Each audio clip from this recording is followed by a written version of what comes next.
Hello dear students, we are going to learn a new topic, what are microbodies. Hello प्यारे बच्चों, इस video में हम discuss करने वाले हैं एक नया टॉपिक, माइक्रो बॉडीज़ क्या होते हैं, इसके एग्जांपल्स क्या होते हैं, what are the examples of micro bodies.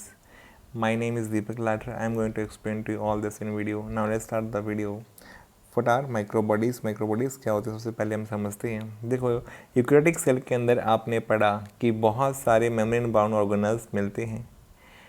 इसके अलावा कुछ ऐसे स्ट्रक्चर होते हैं जो कि मेम्ब्रेन बाउंड तो होते हैं। कैसे हैं? मेम्ब्रेन बाउंड तो हैं ऑर्गेनेल्स की तरह, लेकिन कैसे होते हैं? माइन्यूट, बहुत ही छोटे साइज़ के ड्रॉपलेट लाइक स्ट्रक्चर्स। तो यूकैरियोटिक सेल के साइटोप्लाज्म में ऐसे minute droplet like structures, membrane bound structures देखे गए हैं और उनका नाम क्या होता है बेटा? Micro bodies.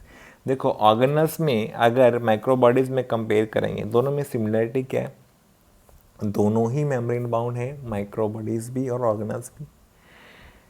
दोनों के अंदर डिफरेंस देखें तो डिफरेंस क्या है? ऑर्गेनल्स की एफिशिएंसी ज़्यादा है, ज़्यादा काम करते हैं। तो ऐसे मेम्ब्रेन बाउंड स्ट्रक्चर जो सेल के लिए ज़्यादा काम करते हैं उनको तो हम क्या कहते हैं? ऑर्गेनल्स।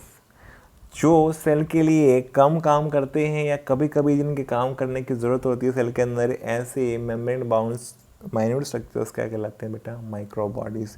तो इनके अंदर वर्किंग का डिफरेंस है। अगर ज़्यादा काम कर रहे हैं तो साइज़ बड़ा है तो ऑर्गेनल्स कहलाएंगे, और अगर कम रिक्वायरमेंट है उनकी तो इसलिए साइज छोटा है ऐसे स्ट्रक्चर्स का, तो ऐसे minor structures, membrane bound structures are called as microbodies. क्या कहलाते हैं बेटा? Microbodies. अब ये मिलते कहाँ पे बेटा? यूकैरियोटिक सेल में मिलते हैं। Found in both plants and animals. कहाँ पे मिलते हैं? दोनों मिलते हैं बेटा। ये एनसीईआरटी में लिखा हुआ है कि माइक्रो बॉडीज़ दोनों में मिलते हैं, प्लांट्स में भी एनिमल्स में। कुछ ऐसे हैं सिर्फ प्लांट में मिलते हैं माइक्रो बॉडीज़, कुछ ऐसे हैं सिर्फ एनिमल्स में मिलते हैं। उनमें डिफरेंस मेनली क्या मिलने का? काम करना है। कुछ प्लांट्स में ज़्यादा काम करते हैं, कुछ एनिमल्स में काम करते हैं, दोनों मिलते हैं। एग्जाम्पल्स क्या है बेटा? एग्जाम्पल जैसे यहाँ पे मैंने दिया हुआ एग्जाम्पल, स्पिरोजोम एक एग्जाम्पल है, स्पिरोजोम। दूसरा एग्जाम्पल क्या है बेटा? प्रॉक्सिजोम। और तीसरा एग्जाम्पल क्या है बेटा? ग्लाइक्सोजोम। ये तीन माइक्रो बॉडीज़ के एग्जाम्पल हैं। स्पिरोजोम पहला, दूसरा प्रॉक्सिजोम और तीसरा ग्लाइक्सोजोम। ये तीनों एग्जाम्पल हैं बेटा, एग्जाम में आ सकते हैं। एनसीईआरटी में हमारे इतना ही दिया हुआ है बेटा, लेकिन मैं इसके बारे में इन सब माइक्रो बॉडीज़ के बारे में डिटेल में एक्सप्लेन करूँगा। मैं अलग से वीडियो बनाऊँगा तो उसमें ये सारा आपको मिल जाएगा।